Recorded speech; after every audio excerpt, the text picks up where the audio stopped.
दिल के फपोले जल गए सीने की आग से, इस घर को आग लग गई घर के चिराग से। और अमन का जो पैगाम सुनाने वाले हैं, माननीय अखिलेश यादव जी हों या कांग्रेस के जो भी नेता हैं बड़े, तो ये इनके लिए कहना है कि अमन का जो पैगाम सुनाने वाले हैं, गलियों गलियों आग लगाने वाले हैं। वक्फ अमेंडमेंट बिल का इसका ये असर होगा कि इसका कहीं ना कहीं फ़ायदा मुस्लिम हितैषी है और मुस्लिम गरीब आवाम को इसका फ़ायदा मिलने वाला है। इसी का पेट में जो दर्द है विपक्षियों के, यही हो रहा है कि मुस्लिम समाज जब इससे जुड़ जाएगा, इसका फ़ायदा उसे होगा तो एहसास होगा, वो भारतीय जनता पार्टी से जुड़ेगा। मौलाना अरशद मदनी साहब हों या असदुद्दीन ओवैसी साहब हों, इनका काम यह है कि बिल फाड़ देने से, बिल की पर्ची फाड़ देने से कोई भी आदमी मुस्लिम हितैषी नहीं बन जाता। वो आपने देखा होगा कि हाथी के जो दांत होते हैं वो खाने के और दिखाने के और होते हैं। ये कहती है खुदा ने चाहा तो सब इंतज़ाम कर देंगे, गज़ल पे आए तो मतले में काम कर देंगे। और ख़बरदार ये हिंदुस्तान के नेताओं या धर्म के नाम पर बहकाने वालों, तुमने हमें बहकाया तो हम तो वो हैं जो माननीय ठाकुर रामवीर सिंह की या भाजपा की सीट को 27 में दोबारा जिताने का फिर से इंतजाम कर देंगे। नमस्कार, आप देख रहे हैं हेडलाइंस इंडिया। मेरा नाम है विनोद शर्मा। वक्फ बिल अब पूरी तरीके से पास हो चुका है, राष्ट्रपति के पास जाएगा और वहां से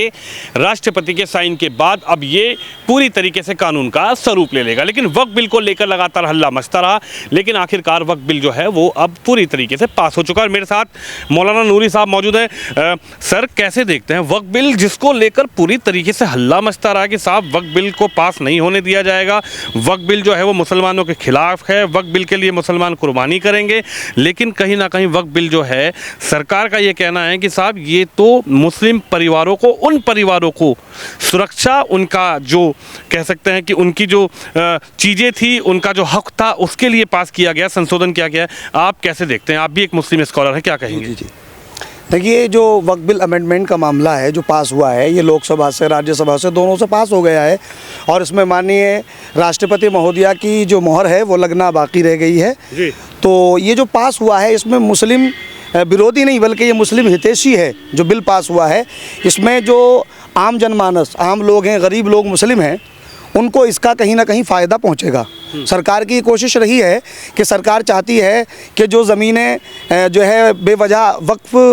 बोर्ड के जो मुतवल्लियान हैं या जो उसके ज़िम्मेदारान हैं तो उनके कब्ज़े में दे दी गई हैं, मुतवल्लियों के या उनके सदरों के, तो वो बेकार ज़मीन पड़ी है, उससे आम जनमानस को या आम जनता को या मुस्लिम समाज को, गरीब समाज को उसका कोई फ़ायदा नहीं पहुंच रहा है। सरकार ने चाहा कि अब जो है उसमें सरकार का दखल हो, वक्फ बोर्ड जैसी संपत्ति जो अवैध कब्जे करके जो लोग बैठे हैं मुतवल्ली, उनसे कब्ज़ा मुक्त करा के, हटा करके उसमें जो कमज़ोर तबके के, जो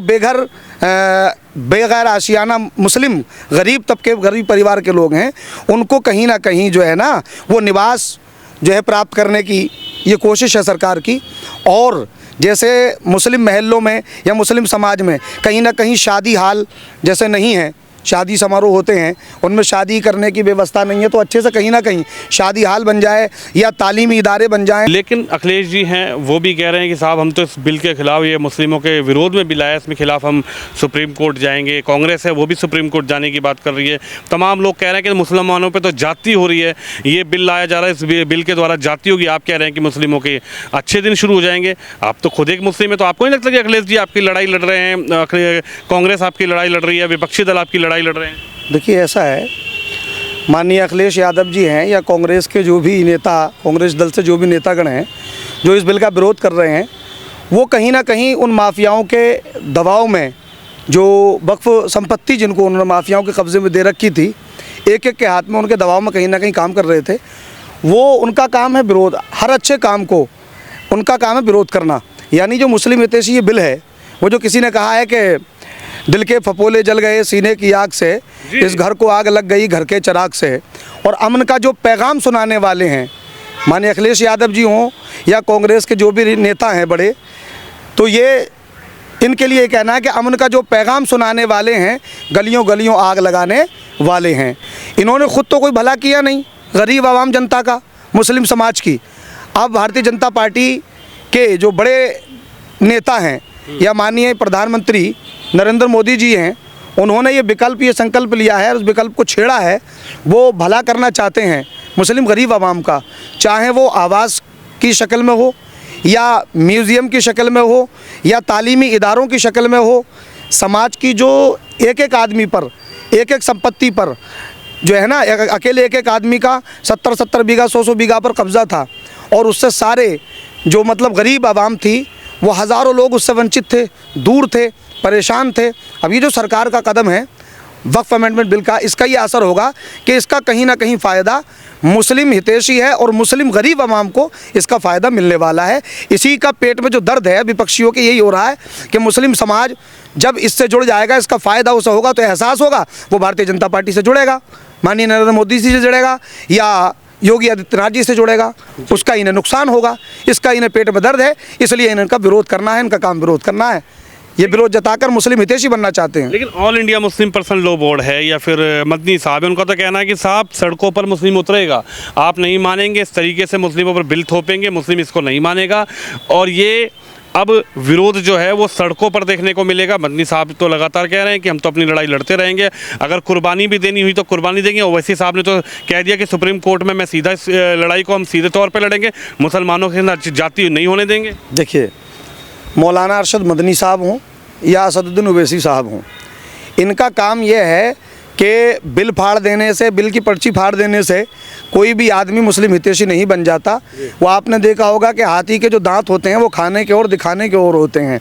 जब ये राज्यसभा और लोकसभा दोनों में बिल पारित हुआ और दोनों से पास हो गया है, तो अब ये बिल तो पास हो ही चुका है। माननीय राष्ट्रपति महोदया की जो मोहर रह गई है वो अब लग जाएगी। इसमें जो भी समझदार या पढ़े लिखे तबके के या जो सियासी जहन रखने वाले लोग हैं, जो समझदार किस्म के लोग हैं, वो इसका विरोध ना कर रहे हैं और ना कभी वर्तमान में कर रहे हैं, ना भविष्य में कभी करेंगे, क्योंकि उन्हें मालूम है कि ये जो बिल पास हुआ है ये कहीं ना कहीं मुस्लिम हितैषी है। ये बिल फाड़ देना या सड़कों पर मुस्लिमों को लाने का ताना देना या उन्हें आवाहन करना कि वो सड़कों पर आएँ, ये कहीं ना कहीं अपने आप को चमकाने की राजनीति है। चाहे वो बैरिस्टर असदुद्दीन ओवैसी साहब हों, वो बिल फाड़ने से ऐसा समझते हैं कि मैं मुस्लिम हितैषी कहलाऊंगा, मेरा चेहरा मुस्लिम राजनीति का जो है वो चेहरा बन के मैं रहूँगा। आपको क्या लगता है इस बिल से क्या मुसलमानों को फ़ायदा होगा? क्या वो जो ज़मीनें वफ़ की गई हैं, वफ़ के जिन ज़मीन पर वफ़ के लोग आज बैठे हुए हैं, जिन पर हालांकि उनका ये कहना है कि हम तो वफ़ की ज़मीनों से कार्य कर रहे हैं, लोगों का सेवा कर रहे हैं, लोगों के लिए काम कर रहे हैं, लेकिन सरकार ये कह रही है कि साहब पहले नहीं हो रहा था लेकिन इस बिल के बाद होगा। आपको क्या लगता है, क्योंकि आप भी एक मुस्लिम समुदाय से आते हैं और एक मौलाना हैं, क्या लगता है मुस्लिमों के लिए इस बिल के पास होने के बाद कुछ बेहतरी होगी या फिर मुस्लिम फिर से ठगा हुआ अपने आप को महसूस करेगा? देखिए, ऐसा है, जो जिन पिछली सरकारों ने वक्फ संपत्ति के जो मुतवल्ली या जिम्मेदार बनाए थे, इस ट्रस्ट से या इस संपत्ति से जो गरीब आवाम थी उसे किसी भी तरह का कोई फ़ायदा इन मुतवल्लियों ने कोई तंजीम चलाकर, कोई संस्था चलाकर, ना कोई डिग्री कॉलेज बनवाया, समझ रहे हैं, ना कोई मेडिकल कॉलेज बनवाया। इसके ज़रिया ना कहीं मुस्लिमों को आवाज़ देने का काम किया, गरीब जो बेघर हैं, बेसहारे हैं,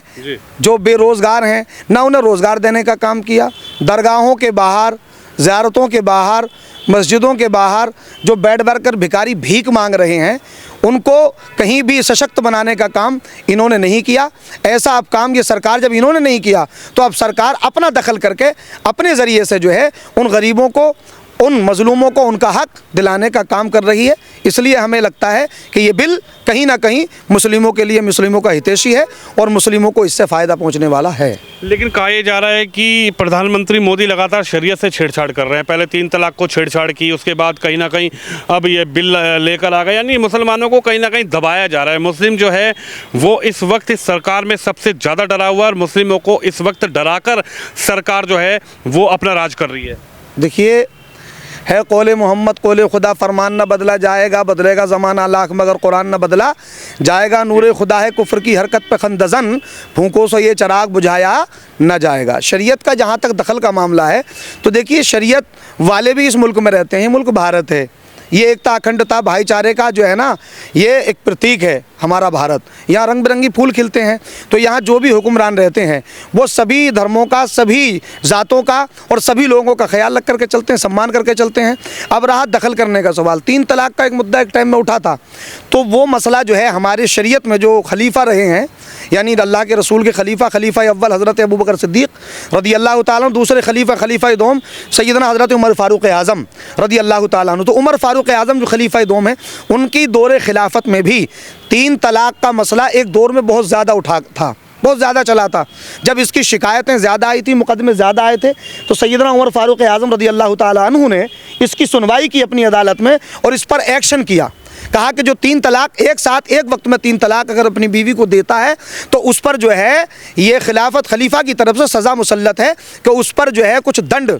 जिसे कहा जाता है जो है दंड दिया जाएगा, रखा जाएगा, पनिशमेंट दी, और मतलब यह है कि उस पर जो है कोड़े लगाए जाएंगे। 14 कोड़े मुकर्रर किए सज़ा के तौर पर,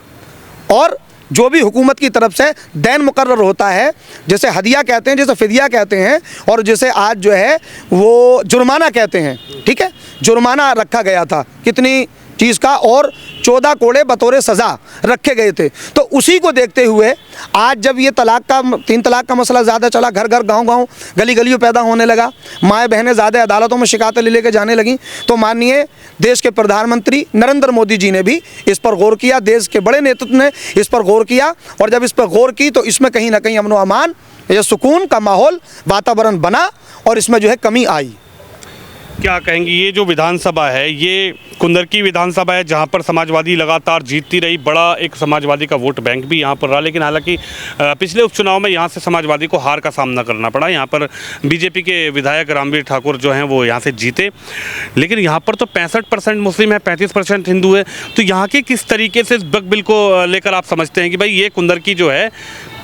क्योंकि अखिलेश जी तो कह रहे हैं भाई मुस्लिमों की लड़ाई संसद से लेकर अगर कोर्ट तक लड़नी पड़ेगी तो लड़ेंगे, कुंदरकी में आप भी रहते तो कुंदरकी का क्या माहौल है इस पूरे वक्फ बिल के पास होने के बाद? देखिए ऐसा है, ये कुंदरकी की जो आवाम है, कुंदरकी विधानसभा ये कि इतनी समझदार हो गई है, ये शब्दों के वाड़ में नहीं जाती, शब्दों के वाड़ कहीं चलते रहें, समझ रहे हैं, राजनीतिक मामले में ये उस पर नहीं जाती है, या जिस तरह के भी भ्रम फैलाए जाते हैं या भ्रम में आने वाली नहीं है, चूँकि इसने समझ लिया इसे चाहिए विकास, इसे चाहिए अपनी हमदर्दी। अब माननीय ठाकुर रामवीर सिंह जो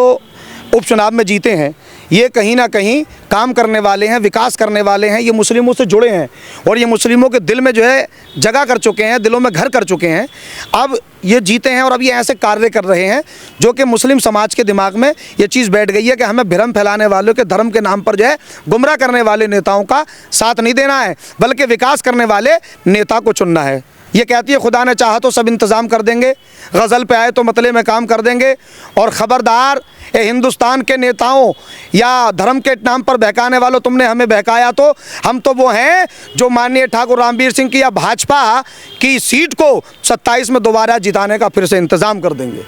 ये ऐसा मानना कुंदरकी विधानसभा की जनता का है जो मन बना लिया है। ये ना भ्रम में जाती है, ना जातिवाद पर जाती है, ये विकास के नाम पे वोट इसने किया है और आगे भी विकास के नाम पर वोट करेगी। यानी किसी गुमराही में नहीं आएंगे। नहीं, बिल्कुल। जो लोग कह रहे हैं कि सड़कों पर इस बिल का विरोध करेंगे, सड़कों पर उतरेंगे, मुस्लिम जो है वो बहुत नाराज है, मुस्लिम जो है उनको सताया जा रहा है, उनके साथ जाति हो रही है। आप खुद एक मुस्लिम मौलाना है, यानी आप ये कह रहे हैं कि ऐसा कुछ नहीं है, जो तस्वीर अब दिखाई दे रही है वो इससे पहले तस्वीर धुंधली दिखाई देती थी, जिसकी वजह से मुस्लिम जो है वो सड़कों पर आते थे, लेकिन अब विकास,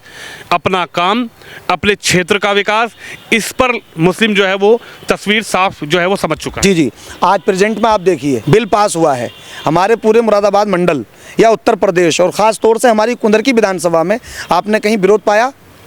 कहीं से आवाज़ आपको आई विरोध की? तो जब अब विरोध है नहीं, आगे भी विरोध करने का हमारी जनता का मन नहीं है, क्योंकि जो समझदार लोग हैं, तालीम याफ्ता लोग हैं, जो इसमें रुचि रखते हैं, वो समझ गए हैं कि इस बिल का कहीं ना कहीं फ़ायदा मुस्लिमों को पहुंचने वाला है, तो विरोध करने की ज़रूरत बिल्कुल नहीं है। चलिए, हमारे साथ मौलाना नूरी साहब हैं, जिनका साफ ये कहना है कि अब जो है ये बिल जो अमेंडमेंट हुआ है, जो संशोधन हुआ है, उसके बाद कहीं ना कहीं इनकी अपनी राय है कि जो मुस्लिम परिवार को उन ज़मीनों का, उन दुकानों का वफ़ की गई उन प्रॉपर्टीज़ का जो लाभ मिलना था वो नहीं मिल पाता था, लेकिन जो प्रधानमंत्री मोदी सरकार इस बिल को लेकर आई है उससे कहीं ना कहीं उन मुस्लिम परिवारों के चेहरे जो हैं वो खिलते हुए नज़र आएंगे, जो वक्फ बिल का जिनको अब तक कोई लाभ शायद नहीं मिल पाता था। कैमरामैन शिवम यादव के साथ विनोद शर्मा, कुंदरकी विधानसभा, उत्तर प्रदेश से।